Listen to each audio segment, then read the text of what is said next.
Praise the lord. Hallelujah, hallelujah. ఈరోజు ప్రత్యేకంగా ఏక దివ్యవాణి టీవీ కార్యక్రమం ద్వారా దివ్య వాక్కుని ఆలకిస్తున్నటువంటి మీ అందరికీ యేసుక్రీస్తు నామమున వందనములు సమర్పిస్తూ ఉన్నా. ఈరోజు ప్రభు దేవుడు మనకి తెలియపరుస్తూ ఉన్నాడు. యెషయా గ్రంథం 60వ అధ్యాయము 20వ వచనం మనం గమనించినట్లయితే ఆ ప్రభు దేవుడు అంటున్నాడు, మీ విచార దినములో ఇక ముగియను అంటున్నాడు. కనుక ఈ సమయంలో ఒక క్షణం ప్రభు సన్నిధిలో ప్రార్థన చేసుకుందాం. పరిశుద్ధుడైనటువంటి మా ప్రియ పరలోకపు తండ్రి, నీకే వందనములు స్తోత్రములు నాయనా. ఏదైనా ప్రత్యేకంగా మాతో మాట్లాడుతున్నటువంటి ప్రభా, నీకే వందనములు స్తోత్రములు నాయనా. ఏదైనా ప్రభా, నువ్వు మాతో మీ విచార దినములు ముగియను అంటున్నావు నాయనా. ఎక్కడైతే మేము ఈ విచారంతో ఉన్నామో, బాధతో ఉన్నామో, కృంగిపోతూ ఉన్నామో, అలాంటి స్థితి నుంచి మాకు విడుదలను దయచేయమని, ఈ యొక్క వాక్యమును ధ్యానించుకోవటానికి, వాక్యములో ఉన్నటువంటి మర్మాలను గ్రహించటానికి కావలసినటువంటి నీ కృప అనుగ్రహాలను దయచేయమని తల్లి మరి మాత ప్రార్థన సహాయాన్ని కోరుకుంటూ ఈ యొక్క వాక్యాన్ని కొనసాగించే కృపని అనుగ్రహించమని మీ కుమారుడు మా నాథుడైన యేసుక్రీస్తు నామమున అడిగి వేడుకొనుచున్నాము తండ్రి. Amen, amen. Praise the lord.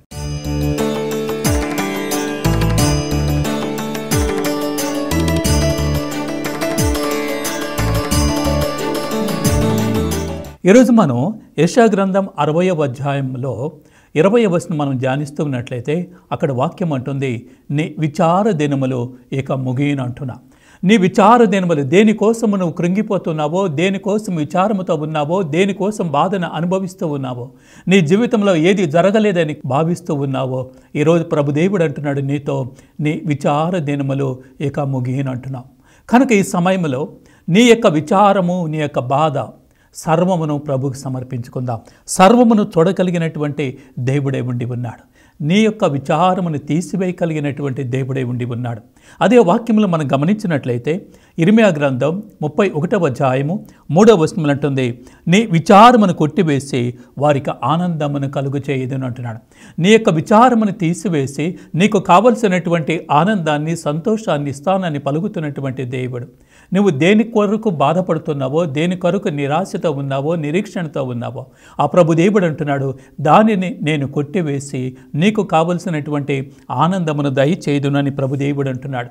అదే ప్రభు అంటాడు 1 పేతురు 5వ అధ్యాయము 7వ వచనం మనం గమనించినట్లయితే, ఆయన మిమ్మును గురించి శ్రద్ధ వహించను. మిమ్ములను గురించే అంటే మనం పడుతున్నటువంటి ఆ శ్రమలు కావచ్చు, వేదన కావచ్చు, కష్టము కావచ్చు, మనల్ని చూసినటువంటి ప్రభుదేవుడు మన పట్ల శ్రద్ధ వహించేటువంటి దేవుడిగా ఉండి ఉన్నాడు. కనుక మీ విచారములన్నీ ఆయనపై మోపుడు. కనుక నువ్వు దేనికి కృంగిపోతున్నావో, ఎక్కడ విచారపడుతున్నావో వాటిని అన్నిటిని కూడా ప్రభువుకి ఎరుకపరచండి, ప్రభు సన్నిధిలో సమర్పించండి, ఆయనపై మోపండి, ఆయనకి ఎరుకపరచండి అని చెప్పి ప్రభుదేవుడు అంటున్నాడు. మీ విచారములన్నీ తీసివేయగలిగినటువంటి దేవుడిని నేను అని మరలా ప్రభుదేవుడు మనకి జ్ఞప్తిపరుస్తూ ఉన్నాడు. అందుకే ఆ ప్రభుని అడుగుదాం, ప్రభువా, నా విచారములు తెలిసినటువంటి దేవుడివి, నా బాధలను తెలిసినటువంటి దేవుడివి, నా యొక్క జీవితంలో, వ్యక్తిగత జీవితంలో, కుటుంబ జీవితంలో ఉన్నటువంటి సమస్యలను చూస్తున్నటువంటి దేవుడివి. కనుక ఈ సమయంలో నా విచారములను, నా బాధలను తొలగించగలిగినటువంటి దేవుడు నీవేనని ఆయన సన్నిధిలో వేడుకుందాం. 25వ కీర్తన 17వ వచనం మనం గమనించినట్లయితే, నా విచారములెల్లా తొలగించము, నా బాధలనెల్లా తుదమట్టించము. ఆ ప్రభుని వేడుకుందాం. ఇదిగో నా విచారములల్లా, నా బాధలల్లా తీసివేయగలిగిన దేవుడు నీవే, కనుక వాటి నుంచి నాకు విడుదలను దయచేయని చెప్పి ఆ ప్రభు సన్నిధిలో వేడుకునే వారిగా మనం ఉండి ఉండాలి. అదేవిధంగా 94వ కీర్తన 19వ వచనం మనం చూసినట్లయితే, నేను విచారములో చిక్కుకొనినచో నీవు నన్ను ఓదార్చి సంతోష చిత్తుని చేసేదవు. ఎప్పుడైతే మనం విచారముతో ఉన్నావో ఆ ప్రభువే మనల్ని సంతోష చిత్తుని చేయగలిగి ఉన్నాడు. కనుక ఈ సమయంలో ప్రభు దేవుడు నీకు నాకు ఎరుగపరుస్తుంది ఏమిటంటే, నీ విచార దినములు ఇక ముగిచినవి అని ప్రభు దేవుడు అంటున్నాడు. ఎక్కడ నువ్వు కృంగిపోతున్నావో, ఎక్కడ వేదన పడుతున్నావో, ఎక్కడ సమస్యలో ఉన్నావో, ఎక్కడ వ్యాధితో ఉన్నావో ఆ ప్రభు దేవుడు అంటున్నాడు, నీ విచారములన్నీ నేను తొలగిస్తాను, నీ విచారములన్నీ నేను తీసివేస్తాను, నీ విచారములు ఇంకా ముగిసినవి అని ప్రభు దేవుడు మనకి తెలియపరుస్తూ ఉన్నాడు. అదే ప్రభు అంటున్నాడు.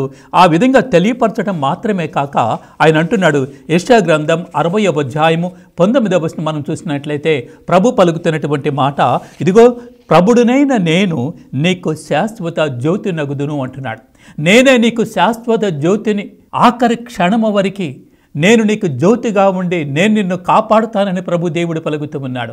ఒకవేళ నువ్వు బాధలో ఉన్నాను అంటున్నావేమో, విచారముతో ఉన్నాను అంటున్నావేమో, కానీ ప్రభు దేవుడు అంటున్నాడు, నేను నీకు ఆ యొక్క జ్యోతి వలె నేను తోడుగా ఉండి శాశ్వత జ్యోతి నగుదును, ఆఖరి క్షణము వరకు నేను నిన్ను కాపాడేటువంటి దేవుడిని అని చెప్పి ప్రభు దేవుడు మనకి తెలియపరుస్తూ ఉన్నాడు. కనుక ఆయన మనకి శాశ్వత జ్యోతిగా ఉండి మనల్ని కాపాడుతున్నటువంటి ప్రభు. ఆయన ఎవరు అంటే దేవుని యొక్క వాక్యం అంటుంది. మూడవదిగా మనం గమనించినట్లయితే ఆయన అంటున్నాడు, నీ దేవుడిని అంటున్నాడు. నీ దేవుడినైనా నేను అని పలుకుతూ ఉన్నాడు. ఎవరు ఆయన అంటే, విచారం తొలగించేది ఎవరు అంటే, శాశ్వత జ్యోతిగా ఉండేది ఎవరు అంటే ఆయన అంటున్నాడు, నీ దేవుడినైనా నేను అని ప్రభు దేవుడు పలుకుతూ ఉన్నాడు. యెషయా గ్రంథం 60వ అధ్యాయము 19వ వచనం మనం చూసినట్లయితే ఆయన పలుకుతున్నటువంటి మాట, నీ దేవుడినైనా నేను నీకు తేజస్సు నగుదును, నీ దేవుడినైనా నేను నీకు తేజస్సు, నీకు వెలుగుగా ఉందెను, నీకు జ్యోతిగా ఉందెను, నిన్ను నడిపించదను అని ప్రభు దేవుడు పలుకుతున్నటువంటి మాట. నీ దేవుడినైనా నేను అంటున్నాడు. కనుక ఆయన నీకు నాకు దేవుడుగా ఉన్నాడు, ఆయన నీకు నాకు తేజస్సుగా ఉన్నాడు, ఆయన నిన్ను నన్ను నడిపిస్తూ ఉన్నాడు. అదేవిధంగా మరొక వాక్యం గమనించినట్లయితే యెషయా గ్రంథం 41వ అధ్యాయము 10వ వచనం మనం చూస్తే, నీవు భయపడకము, నేను నీకు తోడుగా ఉందును, నేను నీకు దేవుడిని. ప్రభు దేవుడు పలుకుతున్నటువంటి మాట, నువ్వు భయపడవద్దు, నీ విచారంలో కృంగిపోవద్దు, నేను నీకు తోడుగా ఉంటాను. నేను ఎవరినంటే నేను నీ దేవుడిని అని పలుకుతూ ఉన్నాడు. కనుక నీ దేవుడు నిత్యము నీకు తోడుగా ఉంటానని పలుకుతూ ఉన్నాడు.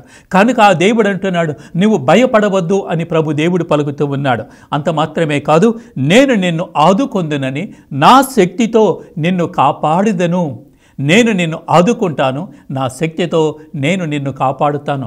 ఎవరినంటే నేను నీ దేవుడిని అంటున్నాడు. కనుక ఆ దేవుడే నీకు నాకు తోడుగా ఉండి ఆయన శక్తి నొసుగుతూ ఆయన నిత్యము మనల్ని కాపాడుతూ ఉన్నాడు. ఆయనే నా దేవుడని మనం కూడా చెప్పగలగాలి. అదేవిధంగా యెషయా గ్రంథం 41వ అధ్యాయము 13వ వచనం మనం చూసినట్లయితే ఆయన అంటున్నాడు, నీ దేవుడినైనా ప్రభుడునైనా నేను అంటున్నాడు. మరొక మారు ఆయన పలుకుతూ ఉన్నాడు, నేను నీ దేవుడిని, నీ ప్రభుడిని అంటున్నాడు. నేను నీకు బలమును వసగెదను, నీకు కావలసినటువంటి బలం, నీకు కావలసినటువంటి శక్తిని వసగెదను.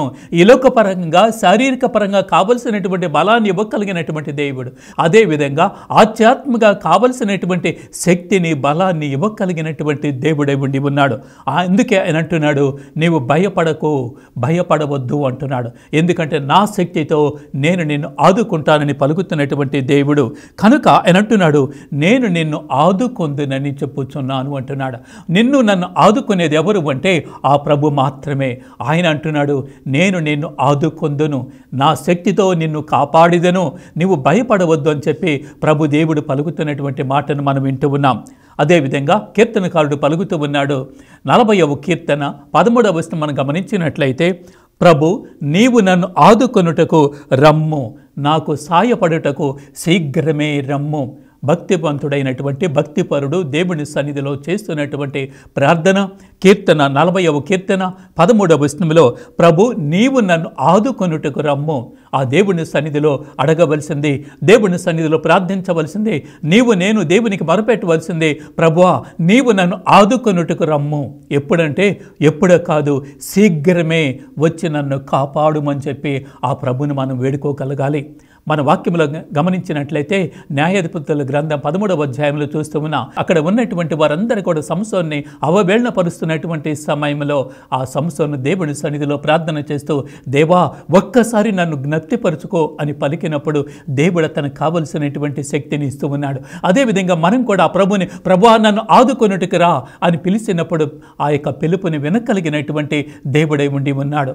కనుక శీఘ్రమే వచ్చి నన్ను కాపాడుము దేవా అని చెప్పి ఆ ప్రభు సన్నిధిలో మనం ప్రార్థన చేయవలసినటువంటి వ్యక్తులుగా ఉండాలి. అదేవిధంగా ప్రభు దేవుడు పలుకుతున్నటువంటి మరొక మాట ఏమిటంటే, 4వది మనం చూసినట్లయితే ఆయన అంటున్నాడు, నీవు నాకు ఇష్టడు, నీవు నాకు ఇష్టడైనటువంటి పుత్రుడు అంటున్నాడు, నాకు ప్రియమైనటువంటి వాడు అని చెప్పి ప్రభు దేవుడు పలుకుతున్నటువంటి మాటను మనం వింటున్నా. నీవు నాకు ప్రియమైనటువంటి వాడివి, నీవు నాకు ఇష్టడివి అని చెప్పి అంటున్నాడు. ఇర్మియా గ్రంథం 31వ అధ్యాయం 20వ వచనంలో ప్రభు పలుకుతున్నటువంటి మాట, నీవు నాకు ఇష్టుడైనటువంటి పుత్రుడివి. ఎఫ్రాయిము, నీవు నాకు ఇష్టుడైనటువంటి పుత్రుడివి. పేరు పెట్టి పిలిచి పలుకుతున్నటువంటి ప్రభు, నీవు నాకు ఇష్టుడైనటువంటి పుత్రుడు అంటున్నాడు. ఎవరిని గురించి మాట అంటున్నాడంటే, ఈ యొక్క వాక్యమును వింటున్నటువంటి నీ గురించే, నిన్ను గురించే ప్రభు దేవుడు అంటున్నాడు, నీవు నాకు ఇష్టుడైనటువంటి పుత్రుడివి, నీవు నాకు ఇష్టుడైనటువంటి పుత్రికి అని చెప్పి ప్రభు దేవుడు పలుకుతున్నటువంటి మాట. అంతేకాదు, నీవు నాకు ప్రీతిపాత్రుడవు, నేను నీ మీద తప్పక కరుణ చూపేదను అంటున్నాడు. నీవు నాకు ఇష్టమైనటువంటి బిడ్డవే అంటున్నాడు. ఏ తల్లి తండ్రి అయితే తమకిష్టమైనటువంటి బిడ్డల పట్ల ఎలాంటి ప్రేమని కరుణను చూపుతారో, అదేవిధంగా ప్రభు దేవుడు అంటున్నాడు, నీవు నాకు ఇష్టడివి, నాకు ఇష్టమైనటువంటి వాడివి, నేను ప్రేమిస్తున్నటువంటి వాడివి, నేను ఎన్నుకున్నటువంటి వాడివి కనుక నేను నీ పట్ల వలపగొని ఉన్నాను, నీ పట్ల నేను ప్రేమని కొమ్మరిస్తాను, నేను నీ పట్ల కరుణ చూపుతాను అని చెప్పి ఆ ప్రభు ఈరోజు నీతో పలుకుతున్నటువంటి మాట, నీవు నాకు ఇష్టడివి అని చెప్పి దేవుడు అంటున్నాడు. కనుక అలాంటి ఇష్టత ఆ ప్రభు పట్ల నీవు నేను కలిగి ఉన్నామా అనేది ఒక్కసారి గమనించాలి. మరి అలాంటి ప్రేమని ఆ దేవుని పట్ల మనం కనపరుస్తున్నామనేది గ్రహించగలగాలి. ఇంకొక మాట మనం చూసినట్లయితే యెషయా గ్రంథం 43వ అధ్యాయము 4వ వచనంలో ప్రభు దేవుడు పలుకుతున్నటువంటి మాటను మనం చూస్తూ ఉన్నాం. నీవు నాకు అమూల్యమైన వాడివి అంటున్నాడు. నీవు నాకు అమూల్యమైనటువంటి వాడివి, నేను నిన్ను ప్రేమింతును, నేను నిన్ను సన్మానింతును అని చెప్పి ప్రభు దేవుడు పలుకుతున్నటువంటి మాటను మనం వింటూ ఉన్నాం. కనుక ఆ ప్రభు అంటున్నాడు, నీవు నాకు అమూల్యమైన వాడివి. ఈరోజు ప్రభు దేవుడు నీతో నాతో పలుకుతున్నటువంటి మాట ఏమిటంటే, నీవు నాకు అమూల్యమైనటువంటి వాడివి అంటున్నాడు. కనుక ఎవరిని గురించి మాట దేవుడు అంటున్నాడంటే, నీ గురించే. నీవు నాకు అమూల్యమైనటువంటి వాడివి. అంత మాత్రమే కాదు, నేను నిన్ను ప్రేమింతును అని చెప్పి ప్రభు దేవుడు పలుకుతున్నటువంటి మాట. నేను నిన్ను ప్రేమింతును, నేను నిన్ను సన్మానింతును, నీవు నాకు ఇష్టడివి, నీవు నా పుత్రుడివి అని చెప్పి ప్రభు దేవుడు పలుకుతూ ఉన్నాడు.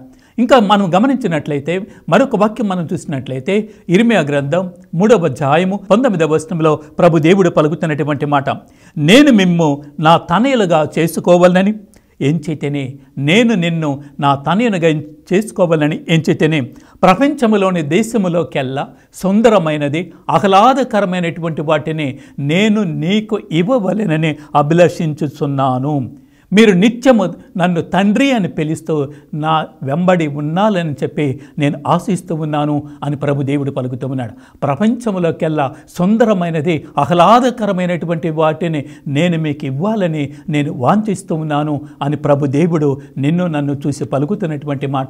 ఎందుకు ప్రభు దేవుడు ఈ విధంగా అంటున్నాడంటే, నీవు నాకు ఇష్టడివి, నీవు నాకు ప్రియమైనటువంటి వాడివి, నేను పిలుచుకున్నాను, నేను నిన్ను ఎన్నుకున్నాను అని చెప్పి ఆ ప్రభు దేవుడు ఈ యొక్క వాక్యము వింటున్నటువంటి నీతో మాట్లాడుతున్నటువంటి మాట.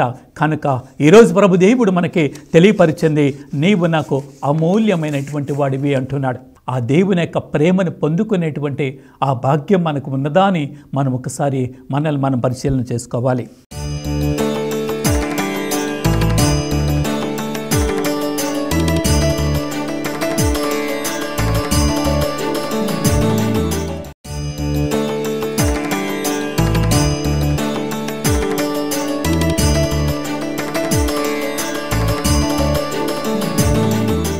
ఇంకా మనం చూసినట్లయితే ప్రభు దేవుడు పలుకుతున్నటువంటి మాట 5వదిగా మనం చూద్దాం.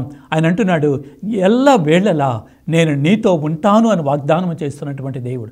ఎల్ల వేళలా నేను నీతో ఉంటాను. అందుకే మనం వాక్యంలో చదువుతూ ఉన్నాం. మత్తయి సువార్త 1వ అధ్యాయం 20వ వచనం చూసినట్లయితే ఆయన ఎవరో కాదు, ఆయన ఇమ్మానువేలు.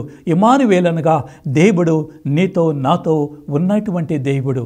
అదేవిధంగా నిర్గమకాండములో మనం చూసినట్లయితే మోసేతో పలికినటువంటి దేవుడు. మోసే అడుగుతూ ఉన్నాడు, నీ పేరేమిటి అని అడిగినప్పుడు ఆ ప్రభు దేవుడు అంటున్నాడు, నేను ఉన్నవాడిని అని పలికాడు. ఆనాటి నుండి ఈనాటి వరకు ఉన్నవాడిగా నీకు నాకు తోడుగా ఉండి నడిపిస్తున్నటువంటి దేవుడు అంటున్నాడు, నేను ఎల్లవేళలా నీతో ఉంటానని ఒక వాగ్దానం చేస్తూ ఉన్నాడు. ఎల్లవేళలా నీతో ఉంటాను. యెహోషువ గ్రంథం 1వ అధ్యాయము 9వ వచనం మనం చూసినట్లయితే, నేను చెప్పినట్లు ధైర్య స్థైర్యములను అవలంబింపము, నిర్భయముగా నిస్సంశయముగా ప్రవర్తించము, నీ దేవుడైన ప్రభు ఎల్లవేళలా నీతో ఉండును. Praise the lord. ఆ ప్రభు దేవుడు అంటున్నాడు, నీ దేవుడైన ప్రభు ఎల్లవేళలా నీతో ఉండను. ఎల్లవేళలా పుట్టిన క్షణం మొదలుకొని మరణించేంత వరకు కూడా తోడుగా ఉండేటువంటి దేవుడు, ఎల్లవేళలా తోడుగా ఉండేవారు. నువ్వు ఎవరెవరినో చూస్తూ ఉన్నావు, ఎవరెవరి దగ్గరికి వెళుతూ ఉన్నావు, వారు నాకు తోడుగా ఉంటారు అని చెప్పి భావిస్తూ ఉన్నావు. కానీ ఒకనాడు వారు నిన్ను వదిలిపెట్టవచ్చు. కానీ ప్రభు దేవుడు అంటున్నాడు, నేను నీకు ఎల్లవేళలా తోడుగా ఉంటాను అని వాగ్దానం ఇస్తున్నటువంటి దేవుడు. అదేవిధంగా 118వ కీర్తన 2వ వచనం మనం చూసినట్లయితే వాక్యం అంటుంది, అతని ప్రేమ కలకాలము ఉండను. అతని ప్రేమ, అతడు నీ పట్ల కలకాలమును ఆ ప్రేమను కుమ్మరించగలిగినటువంటి దేవుడుగా ఉండి ఉన్నాడు. కనుక ఈ యొక్క వాక్యం మనకి తెలియచేస్తుంది, ఆ ప్రభు దేవుడు నిత్యము నీకు తోడుగా ఉంటాడు. ఎప్పుడంటే ఆఖరి క్షణము వరకు ఎల్లవేళలా నేను నీకు తోడుగా ఉంటాను అని చెప్పి పలుకుతున్నటువంటి మాట. అయితే ఆ దేవుడు నీకు తోడుగా ఉండాలి అంటే, ఆయనకు ప్రియమైనటువంటి బిడ్డగా ఉండాలి అంటే, ఆయన నిన్ను ప్రేమించాలంటే నీవు నేను చేయవలసింది మొదటిగా 6వదిగా చూసినట్లయితే, నీవు దేవుణ్ణి నమ్మము. ఎల్లవేళలా ఆయన నమ్మేటువంటి బిడ్డగా ఉండాలి. ఆ దేవుని నమ్మము. దేవుని యొక్క వాక్యం అంటుంది, మరి నీవు నేను ఆ ప్రభుని నమ్ముతూ ఉన్నామా? ఆ ప్రభు పట్ల మన యొక్క ఆలోచన, మన యొక్క ప్రవర్తన ఏ విధంగా ఉండి ఉన్నదో గమనించగలగాలి. సామెతల గ్రంథం 3వ అధ్యాయము 5వ వచనం కనుక మనం చూసినట్లయితే దేవుని యొక్క వాక్యం అంటుంది, నీవు మనస్ఫూర్తిగా ఆయన నమ్మము. మనస్ఫూర్తిగా ఆయనను నమ్మము. నీ తెలివితేటల మీద నీవు ఆధారపడి ఉండవద్దు అంటున్నాడు. కేవలము దేవుని మీద మాత్రమే ఆధారపడండి, కేవలము దేవుని మాత్రమే నమ్మండి అని చెప్పి ప్రభు దేవుడు మనకి తెలియపరుస్తున్నాడు. కనుక నీవు నేను మనస్ఫూర్తిగా ఆ ప్రభుని నమ్మేటువంటి వారిగా ఉండాలి. అదేవిధంగా 6వ వచనం మనం చూసినట్లయితే, నీ కార్యములన్నిటిన ప్రభువుని స్మరింపము. నువ్వు చేసేటువంటి ప్రతి పనిలో ఆ ప్రభుని స్మరించు. నువ్వు వెళ్ళేటువంటి ప్రతి మార్గములో ప్రభుని స్మరింపము. నువ్వు ఎక్కడికి వెళుతున్నా, ఏం చేస్తున్నా ఆ ప్రభుని యొక్క నామాన్ని ఉచ్చరించు అని చెప్పి దేవుని యొక్క వాక్యం అంటుంది. ఆ విధంగా చేస్తూ ఉన్నప్పుడు అతడు నీ పనులను సులభతరము చెయ్యును కాక. ఎప్పుడైతే నిత్యం ఆయన యొక్క నామాన్ని స్మరిస్తూ ఉన్నావో, ఆయన మార్గంలో పయనిస్తూ ఉన్నావో, ఆయనకు లోబడి జీవిస్తూ ఉన్నావో, దేవుని యొక్క వాక్యం అంటుంది, అతడు నీ పనులను సులభతరము చేయును అంటున్నాడు. కనుక మనం ఆయన మీద ఆధారపడినప్పుడు, ఆయన నమ్మినప్పుడు ఆయన మన పనులను సులభతరము చేయగలిగినటువంటి దేవుడిగా ఉండి ఉన్నాడు. 62వ కీర్తన 8వ వచనం మనం చూసినట్లయితే, జనులారా మీరు ఎల్లవేళలా ఆ ప్రభుని నమ్ముడు. ఎల్లవేళలా ఆ ప్రభుని నమ్ముడు. మీ గోడులను, మీ బాధలను, మీ సమస్యలను ఆయనకు విన్నవించుకొనుడు. కనుక ఆ ప్రభుని నమ్మండి. ఆ ప్రభుకి మీ బాధలను, సమస్యలను ఎరుకపరచండి అని చెప్పి ప్రభు దేవుడు పలుకుతూ ఉన్నాడు. అదేవిధంగా యెషయా గ్రంథం 30వ అధ్యాయము 18వ వచనం మనం చూసినట్లయితే, ప్రభు మీ పట్ల దయ చూపుటకు, కరుణ చూపుటకు వేచి ఉన్నాడు. ఆయన న్యాయవంతుడు కనుక అతనిని నమ్మువారు ధన్యులు. ఎవరైతే ప్రభుని నమ్ముతూ ఉన్నారో ఆ విధంగా నమ్మేటువంటి వారు ధన్యులు అని చెప్పి దేవుని యొక్క వాక్యం అంటుంది. మరి నీవు నేను ఆ ప్రభుని నమ్ముతూ ఉన్నామా? అలాంటి ధన్యత మనలో ఉండి ఉన్నదా అనేది ఒక క్షణం ఆలోచన చేసుకోవాలి. అదేవిధంగా 118వ కీర్తన 8వ వచనం మనం చూసినట్లయితే, నరులను నమ్ముట కంటే, తోటి వారిని నమ్ముట కంటే దేవుని ఆశ్రయించుట మేలు అని చెప్పి వాక్యం అంటుంది. కనుక మనం ఎవరిని నమ్మాలి అంటే, ఎవరి దగ్గరికి వెళ్ళాలి అంటే వాక్యం అంటుంది, నీవు దేవుని ఆశ్రయించటము మేలు అంటుంది. మరి మరొక మాట మనం చూసినట్లయితే, ఇర్మియా గ్రంథం 17వ అధ్యాయము 7వ వచనంలో ప్రభు పలుకుతున్నటువంటి మాట, నీవు నన్ను నమ్మి నా మీద ఆధారపడినట్లయితే నేను నిన్ను దీవిస్తాను అని చెప్పి దేవుడు ఇస్తున్నటువంటి ఒక వాగ్దానం. కనుక నిత్యము మనము ప్రభుని నమ్మేవారుగా ఉండాలి, ఆయన మీద ఆధారపడేవారుగా ఉండాలి. నువ్వు చేసే ప్రతి పనిలో, ప్రతి ఆలోచనలో ఆయనను స్మరించేటువంటి వారుగా ఉండాలి అని చెప్పి ఈ యొక్క వాక్యాలు మనకి తెలియచేస్తూ ఉన్నాయి. ఆ తదుపరి మనం చూసినట్లయితే 7వదిగా చూసినట్లయితే, నమ్మటం మాత్రమే కాదు, దేవుని యొక్క వాక్యం అంటుంది, నీ సమస్యని, నీ బాధని సర్వమును ఆయన మీద మోపమంటుంది. కీర్తన 37వ కీర్తన 5వ వచనం మనం చూసినట్లయితే, ప్రభు మీదనే నీ భారము వేయము. ప్రభు మీదనే నీ భారమును వేయము. నీవు అతనిని నమ్మినచో అతడు నీ కార్యములను నెరవేర్చును. ఎప్పుడైతే అతను నమ్మి నీ భారాన్ని, నీ బాధని, నీ సమస్యని ఆయన మీద మోపుతూ ఉన్నావో ఆయన నీ కార్యమును నెరవేర్చేటువంటి వాడిగా ఉన్నాడు. నీ భారాన్ని తీసివేసేటువంటి వాడిగా ఉన్నాడు. కనుక నీ భారమును ఆయనపై మోపుము అని చెప్పి వాక్యం తెలియజేస్తుంది. అదేవిధంగా 55వ కీర్తన 22వ వచనం మనం చూసినట్లయితే, నీ భారమును ప్రభు మీద మోపము, అతడు నిన్ను భరించును. ఎప్పుడైతే నీలో ఉన్నటువంటి పాప భారాన్ని ఆయనకు సమర్పించినప్పుడు ఆయన భరించడానికి సిద్ధముగా ఉన్నాడు. కనుక నీ బాధని, నీ భారాన్ని మొత్తము కూడా ఆయనపై మోపమంటుంది. దేవుని యొక్క వాక్యం మనం పరిశీలన చేసినట్లయితే 68వ అధ్యాయము 19వ వచనం విధంగా పలుకుతుంది, దినము మన భారములను మోయు ప్రభువునకు స్తుతి కలుగునుగాక. దినము మనలో ఏర్పడుతున్నటువంటి ఆందోళన, మనలో ఉన్నటువంటి చింత, మన భారములన్నిటిని కూడా ప్రభు మీద వేసినప్పుడు, ఆ ప్రభుకు సమర్పించినప్పుడు ఆయన వాటిని అన్నిటిని కూడా మోయ కలిగినటువంటి వాడిగా ఉండి ఉన్నాడు అని చెప్పి దేవుని యొక్క వాక్యం మనకి తెలియజేస్తుంది. ఈ విధంగా దేవుడు మన భారాన్ని మొయ్యాలి అంటే, దేవుడు మనల్ని కనికరించాలంటే, దేవుడు మనల్ని దీవించాలంటే మొదటిగా మనం చేయవలసిందే ఆశీర్వదించేటువంటి దేవుడు, దీవించేటువంటి దేవుడు, నీ పట్ల కరుణ చూపేటువంటి దేవుడు, ఆ దేవుడు నీ పట్ల కార్యము చేయాలంటే మొట్టమొదటిగా నీవు చేయాల్సిందే నీ తప్పుని నువ్వు ఒప్పుకోగలగాలి. దేవుని సన్నిధికి వెళ్ళి నీలో ఉన్నటువంటి తప్పుని, నీలో ఉన్నటువంటి దోషాన్ని, నీలో ఉన్నటువంటి పాపాన్ని ఒప్పుకోగలిగినటువంటి వ్యక్తిగా ఉండాలి. అందుకే ఇర్మీయా గ్రంథం 3వ అధ్యాయము 13వ వచనం అంటుంది, నీ తప్పుని నీవు ఒప్పుకో, ఆ ప్రభు సన్నిధిలో ఒప్పుకోగలిగినటువంటి వ్యక్తిగా ఉండాలి. అందుకే 38వ కీర్తన 18వ వచనం మనం చూసినట్లయితే, నేను నా పాపములను ఒప్పుకొనుచున్నాను, నేను చేసినటువంటి తప్పిదములను ఒప్పుకొనుచున్నాను. ఎందుకంటే నాలో ఉన్నటువంటి అపరాధములు, నాలో ఉన్నటువంటి దోషములు అన్నీ కూడా నాకు తెలుసు కనుక వాటిని నేను ఒప్పుకుంటున్నానని చెప్పి కీర్తన 32:5 తెలియచేస్తుంది.